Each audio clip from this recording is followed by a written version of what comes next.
आपको देखकर ऐसा अवश्य लगता है कि आपकी बहू से आपको अंश मात्र प्रेम नहीं है। क्या कहा आपने? अरे उचित ही तो कहा है, अन्यथा मेरे परिचय में इतना समय व्यर्थ करते आप। भीतर ले जाते, अपनी बहू का उपचार करवाते। अरे अपने बहू को ठीक करना है या नहीं? आप ज्ञानी है, आप बताइए, ठीक करना है या नहीं? उसका उपचार करना है या नहीं? हाँ हाँ हाँ, करना है। तो देखिए सभी ने प्रयास किए परंतु कुछ हुआ नहीं। आप भी कर लीजिए, कदाचित कोई चमत्कार हो जाए। अरे चमत्कार होगा, तो बहू है कहाँ? भीतर। हाँ। हाँ उसी ओर आइए ना। ए मूर्ख बालक, आओ मेरा झोला दो।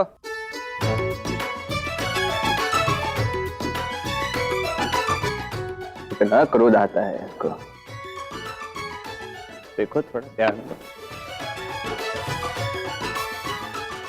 कहाँ? मेरा उपचार गुप्त होता है, कोई नहीं आएगा, मैं एकांत में उपचार करूंगी। कदापि नहीं, मैं ये नहीं मानता। जो कुछ भी करना है यही सबके समक्ष करो।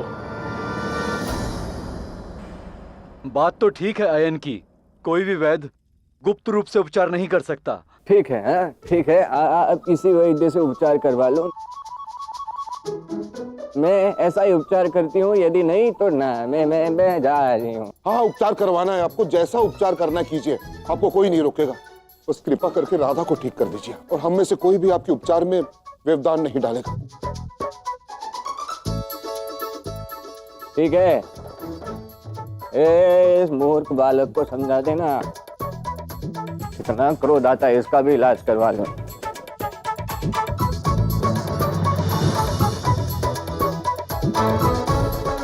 ठीक से उपचार करना वैद्य।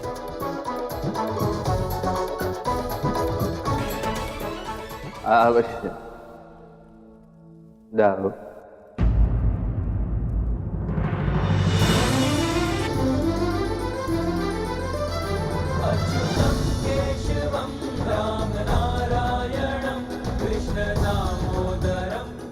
कान्हा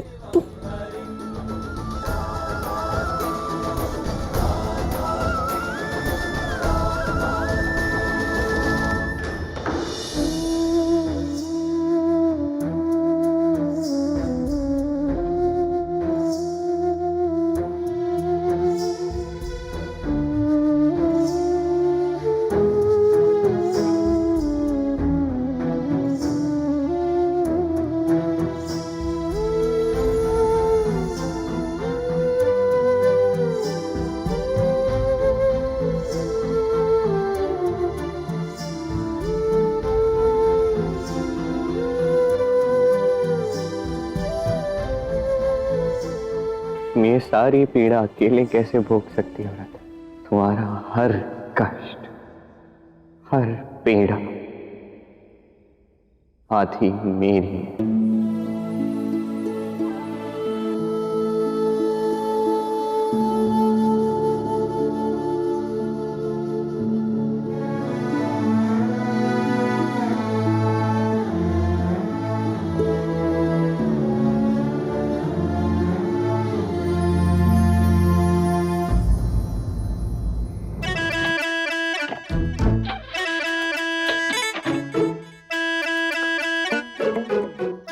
राधा ठीक तो है?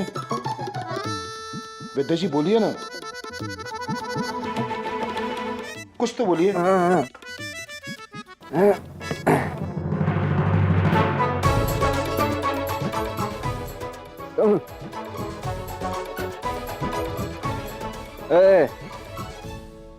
स्वयं को योद्धा कहलाने वाले दुर्बल बालक, हटो, मुझे आसन बस कर। बहुत सह लिया मैंने आपका ये उपहास। मैं आपकी आयु का मान रख रहा हूं तो आप जो चाहे कहेंगी। पहले ये बताइए पत्नी कैसी है मेरी? बालक, ये क्या कर क्या रही हैं आप? बाबा ये क्या कर रही हैं? किसे रख लिया आपने बाबा?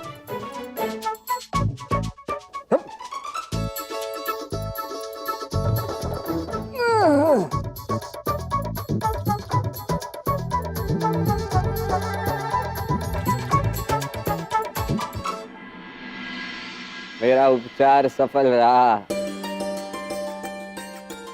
राधा की आंखें खुल गई हैं।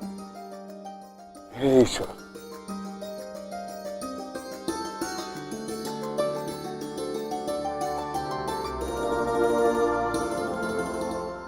चलो जटेरा चलो। रुकिए रुकिए। देखिए, राधा अभी पूर्णतः स्वस्थ नहीं हुई है। उसके शरीर में अभी भी थोड़ा विष है।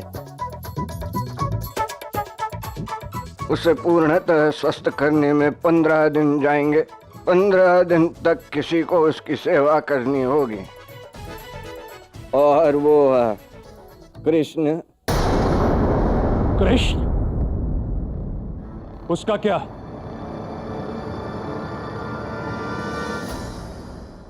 जब बड़े बात करते हैं बीच में बात नहीं क्या करते मूर्ख।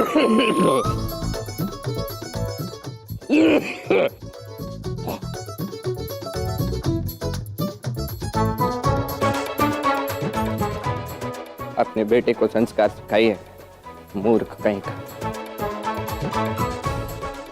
बैठ बैठ बैठ बैठ बैठ बैठ बैठ बैठ करनी होती है।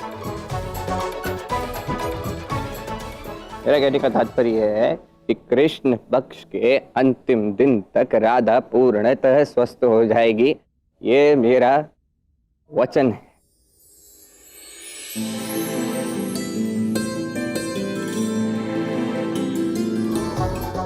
देखिए, मैं तो ये सारे कार्य कर लूंगी, किंतु मेरी सेवा करनी होगी। और कोई बाहर का व्यक्ति नहीं हो सकता। मैं किसी बाहर के व्यक्ति पे विश्वास नहीं कर सकती। घर का ही कोई चाहिए जो मेरी सेवा करे, हर बात में मेरी सहायता करे, पूर्ण समर्पण करे। हाँ, ऐसा कोई होना चाहिए। हाँ हाँ, आप चिंता मत कीजिए, मेरी पत्नी है ना जटिला, अच्छा, ये सदैव आपकी सेवा में तत्पर रहेगी। हाँ, आप बस जाने की बात मत कीजिए कृपा करके। किंतु स्मरण रहे, यदि मेरी सेवा में कोई भी कमी हुई, मेरा काम नहीं किया, मेरा अपमान किया, किसी ने उद्दंडता से मुझसे बात तो मैं सीधा कार्य छोड़ के निकल जाऊंगी। तो आपको कोई कष्ट नहीं होगा, है ना जटिला? है ना जटिला? जी, देखिए, आपका पूरा पूरा ध्यान रखा जाएगा। सुनाई नहीं दिया, आयु हो गई है। आपका पूरा पूरा ध्यान रखा जाएगा। हाँ, हाँ।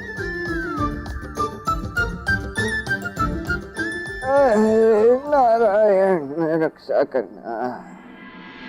अद्भुत है ये कान्हा, इसका अभिनय, इसकी लीला, सब कुछ अद्भुत है।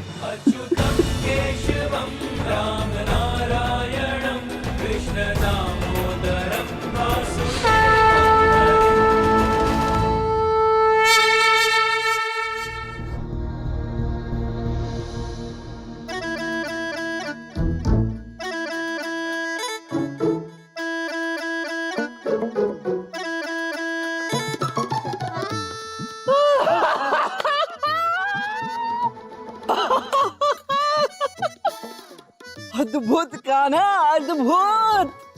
तुम्हारे इस स्वरूप में तो मैं तक तुम्हें नहीं पहचान पाया, फिर किसी और के पहचानने का तो प्रश्न ही नहीं उठता। और ऐसे तो नारायण के कर्म पर भी प्रश्न नहीं उठेगा कान्हा। सत्य, तुमने प्रेम भी निभाया और धर्म का पालन भी किया।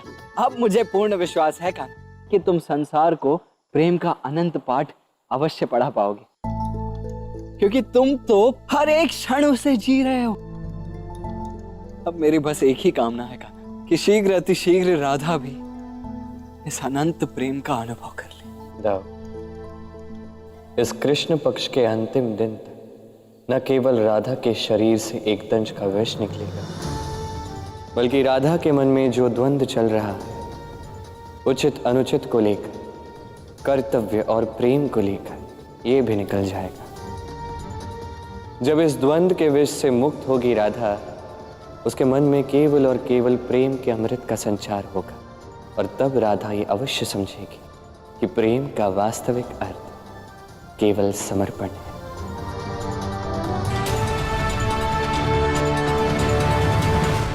ये संभव नहीं हो सकता।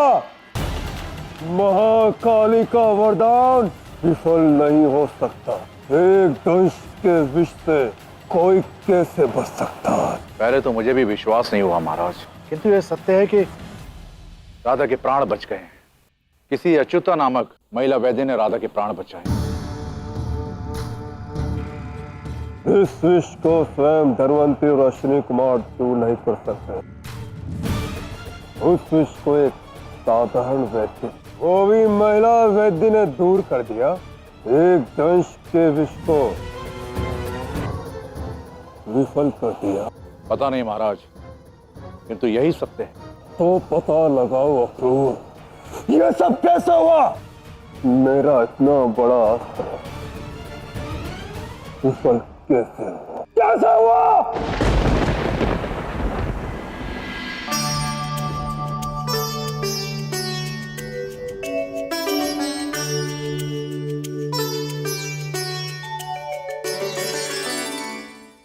माँ देखो, राधा की मूर्छा टूट रही है। हाँ हाँ, राधा नेत्र खोलने ही वाली है। हे ईश्वर, तेरा कोटि कोटि धन्यवाद। चलो सब हटो वहां से, चलो सब हटो वहां से। किंतु हटे क्यों? राधा की मूर्छा तो अभी टूटने वाली है।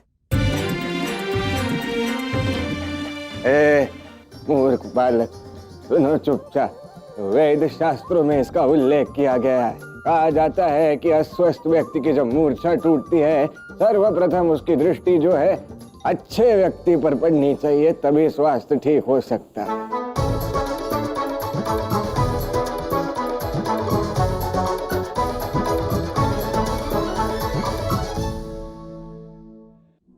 मेरी छोड़ी, मेरा मुख अच्छा है नहीं है क्या अंतर पड़ता है? परंतु ये मेरा पुत्र अयन राधा के पति हैं, और आप मुझे बताइए, किसी पत्नी के लिए उसके पति के मुख से अधिक अच्छा मुख किसी और का कैसे हो सकता है? ये कहने का साहस भी कैसे किया आपने? मैं व्यक्ति का मुखमंडल देख के ही उसका वास्तविक व्यक्तित्व समझ जाती हूँ। बहुत अनुभव है मुझे इसमें। अच्छा, तो ठीक है, मेरा मुख देखकर बताइए कि क्या दिखता है आपको।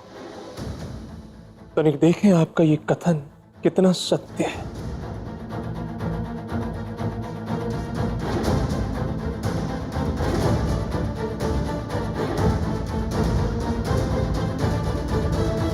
तुम चुनौती तो नहीं दे रहे हो ना बालक? हाँ, दे रहे हैं चुनौती। तो ठीक है फिर।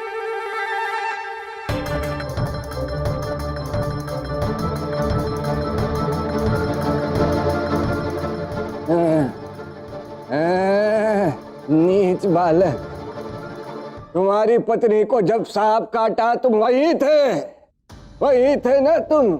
उसकी सहायता करना छोड़कर ये नीच वहां से भाग निकले ना, उसको असहाय छोड़ के। बोलो, यही सत्य है ना?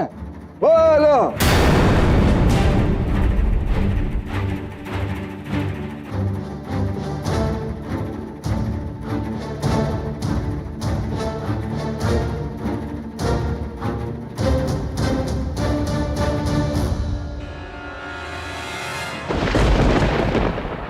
क्या ये सत्य है अयन?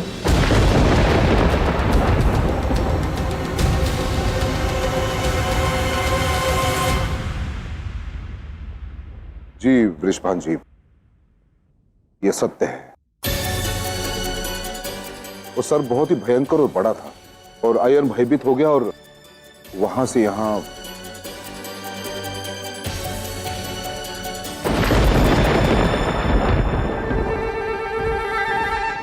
अब आपकी बारी।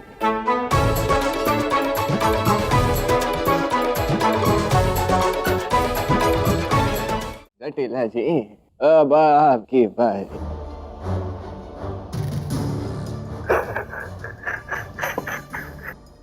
इन शब्दों में व्याख्या करूं मैं आपकी? जटिला।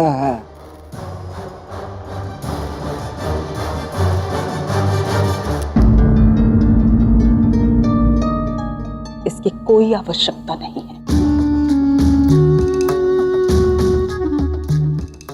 ये समय मेरे व्याख्यान का तो है नहीं। राधा स्वस्थ है और मैं मान गई, मैं समझ चुकी हूं कि आप दिव्य शक्तियों की अधिकारिणी हैं। तो यदि आप कह रही हैं कि हमारा मुख देखना राधा के लिए उचित नहीं होगा तो उचित नहीं होगा।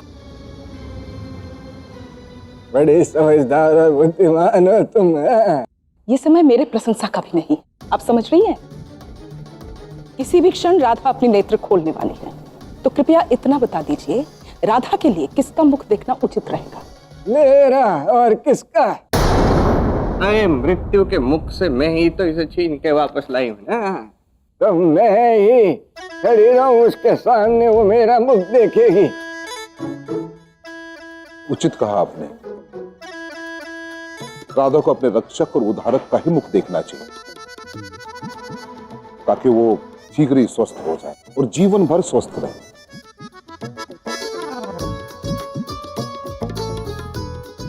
चलो अब सबका नाटक हो गया है तो चले जाओ इस कक्ष से बाहर। जी। हाँ, अब बात रह गई है वैद्य और इस रोगी के मध्य। तुम सब जा सकते हो।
चलो अब उठ के बैठो, उठो।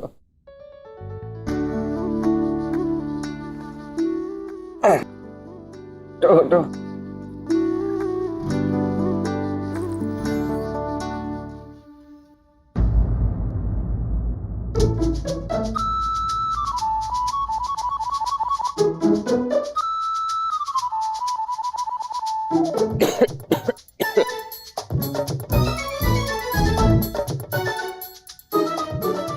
आप कौन है?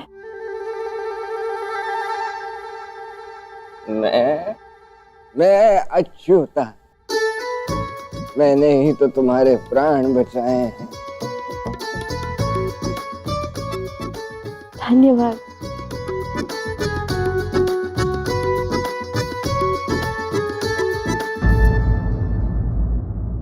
अयन, वो ठीक तो है ना?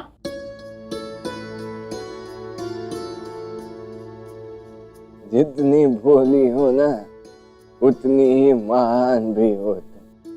वो भगोड़ा तुम्हें वहां छोड़कर भाग निकला और मूर्छा टूटते ही तुमने सर्वप्रथम उसके विषय में पूछा।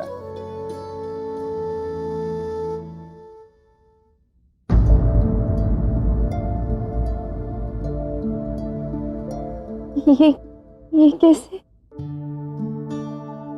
वो तुम्हारे शरीर में अब भी कुछ मात्रा में विष है। उसका उपचार करने में अभी थोड़ा समय लगेगा, किंतु मैं हूं ना, तुम निश्चिंत रहना। हाँ, तुम जल ग्रहण कर लो। हाँ? अभी स्मरण रखना, दिन में बहुत सारा जल तुम्हें पीना है, ठीक है ना?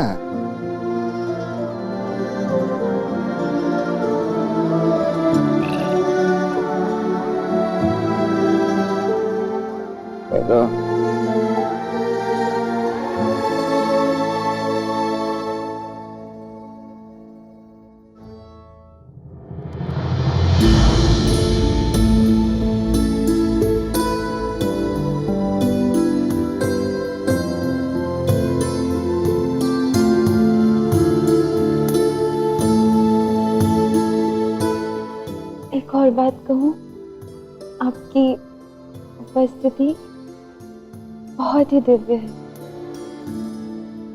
कुछ विशेष है आप में। आपके यहाँ होने से ही मैं बहुत अच्छा अनुभव कर रही हूँ।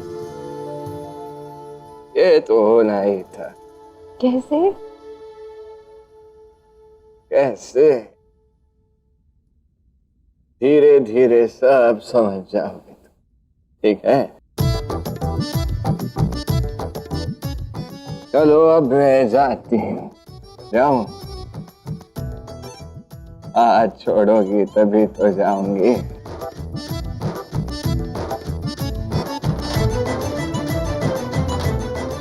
विश्राम करना, जल पीते रहना, ठीक है?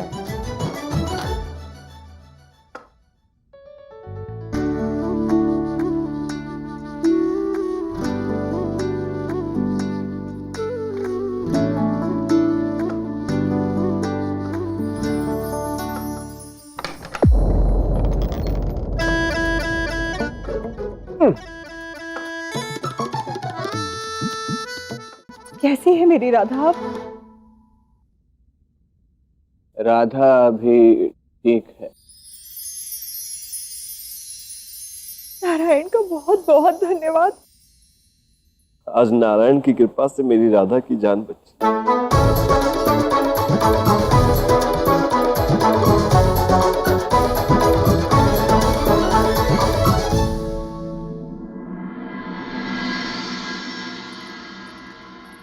जटिला जी, सर्वप्रथम राधा को भोजन खिलाना आवश्यक है।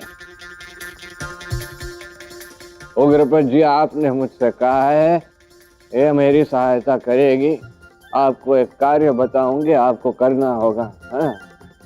आपको अच्छे अच्छे कुछ 10-12 पकवान आप बना दीजिए।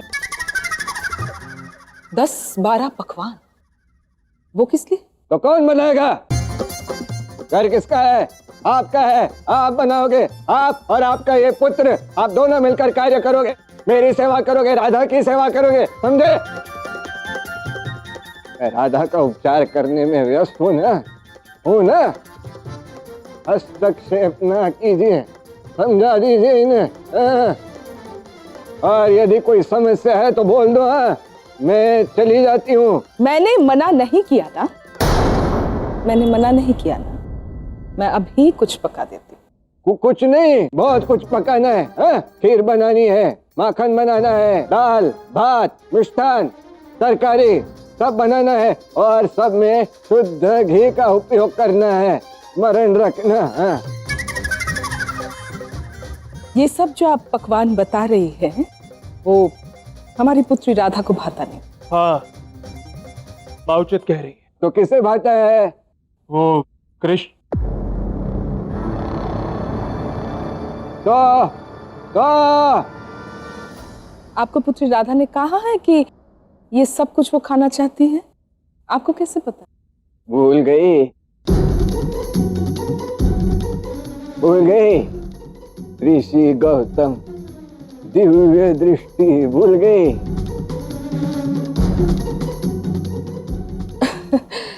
वैसे भी रोगी व्यक्ति को इतना नहीं भोजन करना चाहिए, स्वास्थ्य के लिए ठीक नहीं होगा।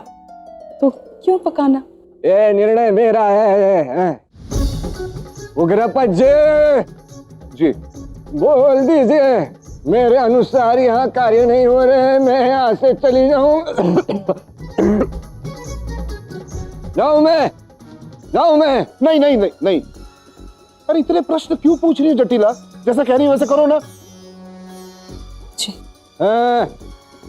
ए वीर योद्धा, क्या बुलाओ तुम्हें? भगोड़े, मूर्ख, सुन।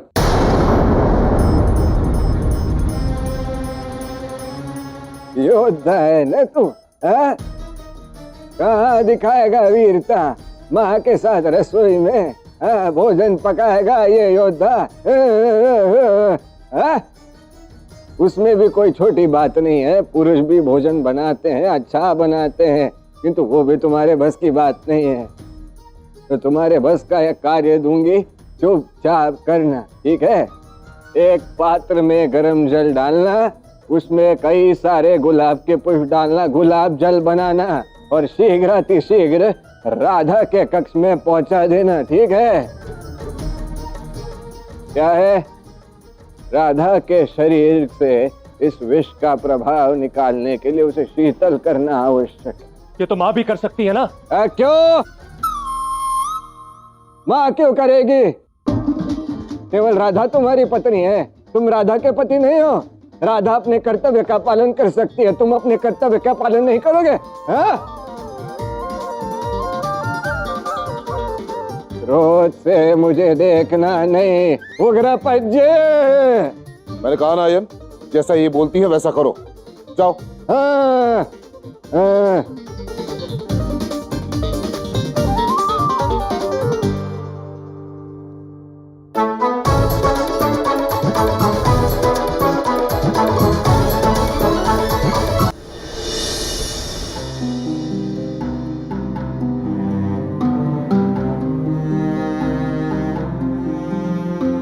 अयन,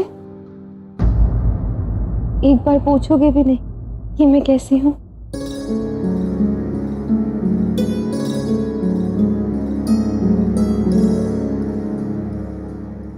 तुम अब ठीक हो रहा था। अच्युता जी ने बताया सबको, और उन्होंने ये भी कहा है कि अब शीघ्र ही तुम पूर्ण रूप से स्वस्थ हो जाओगे। आराम करो।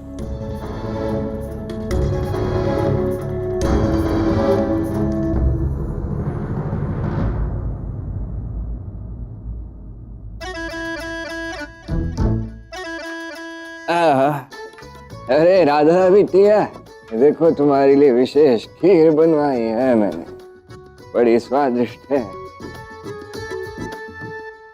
हे नारायण।